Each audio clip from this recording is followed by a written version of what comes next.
ప్రభునందు నాకు అత్యంత ప్రియమైనటువంటి వారులారా, మన ప్రభువును రక్షకుడునైనటువంటి యేసుక్రీస్తు వారి యొక్క శుభనామములు మీ అందరికీ నా హృదయపూర్వకమైన శుభములు వందనములు తెలియజేస్తున్నాను. ఉదయకాల సమయంలో దేవుని వాక్యాన్ని ధ్యానం చేసుకుందాము. ఈరోజు వాక్య ధ్యానం కొరకు మనం తీసుకున్నటువంటి లేఖన భాగము యెషయా గ్రంథము 49వ అధ్యాయము 15-16 వచనాలు చదువుకుందాం. స్త్రీ తన గర్భమున పుట్టిన బిడ్డను కరుణింపకుండా తన చంటి పిల్లను మరచునా, వారైనా మరచుదురు గాని నేను నిన్ను మరువను. చూడుము, నా అరచేతుల మీదనే నిన్ను చెక్కి ఉన్నాను, నీ ప్రాకారంలో నిత్యము నా ఎదుటనున్నవి. ఆమెన్. దేవుని నామమునకు మహిమ కలుగును గాక. శ్రేష్టమైనటువంటి వాక్య భాగాన్ని మనం ఇక్కడ చదువుతున్నాము. ఇక్కడ దేవుని వాక్యం మనం ప్రశ్నిస్తూ ఉంది. ఏ స్త్రీ అయినా సరే తన గర్భమును పుట్టినటువంటి చంటి బిడ్డను మర్చిపోద్దా?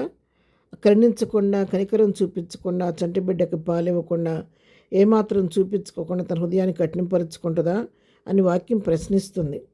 మర్చిపోదు. కాబట్టి ఒకవేళ ఏ తల్లి కూడా తన బిడ్డను మర్చిపోదు. ఈ లోకంలో అన్ని ప్రేమల కంటే కూడా శ్రేష్టమైనటువంటి ప్రేమ తల్లి ప్రేమ. God's greatest gift is mother's love and అది ఒక కొటేషన్ ఉంది, నాకు చాలా ఇష్టమైన కొటేషన్ అది.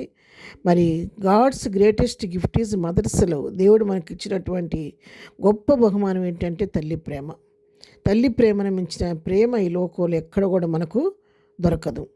అయితే ఒకవేళ అటువంటి తల్లి కూడా తన హృదయాన్ని కఠినపరుచుకొని తన బిడ్డను ప్రేమించకుండా ఉంటుందేమో, కానీ వారైనా ఒకవేళ మర్చిపోవచ్చు, కానీ నేను మాత్రం నిన్ను మరువను అని చెప్పి దేవుని వాక్యం ఇక్కడ సెలవిస్తూ ఉంది. వారైనా మర్చిపోతారు, కానీ నేను ఎన్నడూ నేను విడువక ఎడబాయక కంటికి రెప్పలాగా కాపాడుతూ ఉంటానని ఈ వాక్యం సెలవిస్తుంది. అంతేకాదు, చూడుము, నా అరచేతుల మీదనే నిన్ను చెక్కి ఉన్నానంటున్నాడు.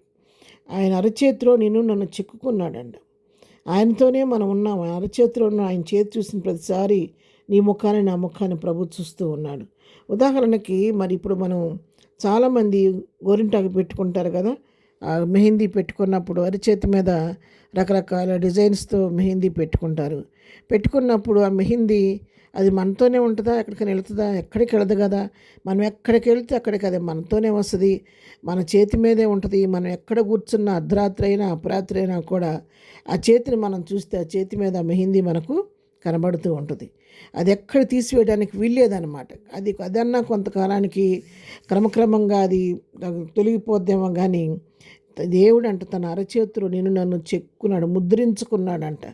ఆయన ముద్రించుకున్నప్పుడు ఆయనతో పాటు దివారాత్రులు ఆయనతో కూడా మనం ఉంటున్నాం. కాబట్టి ఆయన నిత్యం నన్ను చూస్తూ కంటికి రెప్పలాగా కాపాడుతూ సంరక్షిస్తూ ఉన్నాడు.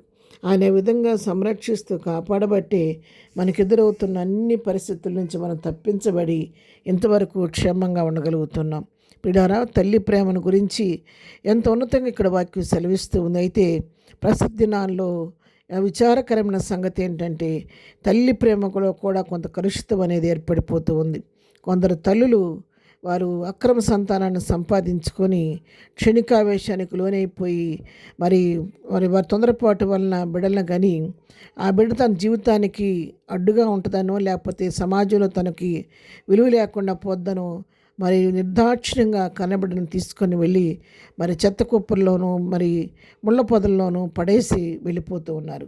ఎంత విచారకరమైన సంగతి, దౌర్భాగ్యమైన సంగతి. మరికొందరు స్త్రీలైతే కడుపుని పుట్టిన బిడ్డలను మరి వివాహం అయ్యి బిడ్డలను కానీ తర్వాత కూడా ఏదో అక్రమ సంబంధాలు ఏర్పాటు చేసుకొని ఆ అక్రమ సంబంధాలకు ఈ బిడ్డలు అడ్డుగా ఉండాలని చెప్పి వారి నిర్దాక్షిణ్యంగా తొలగించి వేస్తున్నారు. యాసిడ్లో పోస్తున్నారు, వేణీళ్ళు పోస్తున్నారు, చంపేస్తున్నారు, రకరకాలుగా చిత్రహింసలు పెట్టి కనబడలను అడ్డు తొలగించుకున్నారు. అటువంటి విధంగా తల్లి ప్రేమ కఠినమైపోయి ఆ ప్రేమ మరుగైపోతుంది. వాక్యం అక్షరాలు నెరవేరుతుంది. కానీ తల్లి ప్రేమైన ఒకవేళ మరుగైపోవచ్చు, కానీ దేవుని ప్రేమ ఎన్నడూ మారదు. అది మార్పు లేని ప్రేమ. ఎందుకంటే ఆయన అరచేతిలో చెక్కు నన్ను కాపాడుతున్నాడు. కాబట్టి ఈ ఉదయకాల సమయం దేవుని వాక్యం నాతో మాట్లాడుతుండగా ఈ లోకంలో ఏ ప్రేమ నీకు అందకపోయినా ప్రియులరా, వాక్యం నీతోనే సూటిగా మాట్లాడుతుంది. సమస్త తల్లి కంటే ఎక్కువగా ప్రేమించే దేవుని ప్రేమ నీకు తోడుగా ఉంది. అరచేతిని చిక్కున్న సత్యాన్ని గ్రహించి నీకే సమస్య వచ్చినా నీ ప్రతి అవసరం కొరకు సహాయం చేయగలిగిన దేవుని వైపు తిరిగి ఆయన సన్నిధిలో మరి ఆయన కవిగిట్లో సేద్దీరి ప్రభు ప్రేమను పొందుకొని ముందుకు సాగిపోదాం. ప్రార్థన. ప్రేమ కలిగిన తండ్రి, ఉదయకాలం మాకు ఇచ్చిన శ్రేష్టమైన వాక్య భాగాన్ని బట్టి నీకు వందనాలు. ఈ దినం మేము చేయి పని పట్ల రాకపోకలో క్షేమం దయచేయండి. ఈ దినం బర్త్డే మ్యారేజ్ చేసుకుంటారని దీవించి ఆశీర్వదించండి. బలహీనముడు స్వస్థపరచండి, దుఃఖంలో ఓదార్చండి. ప్రతి వారి పట్ల కృప చూపించమని యేసు నామములో ప్రార్థించి అడిగి పొందుకొని ఉన్నాము తండ్రి. ఆమెన్. ప్రభు కృప సదాకాలం మనందరికీ తోడై నడిపించునుగాక. ఆమెన్.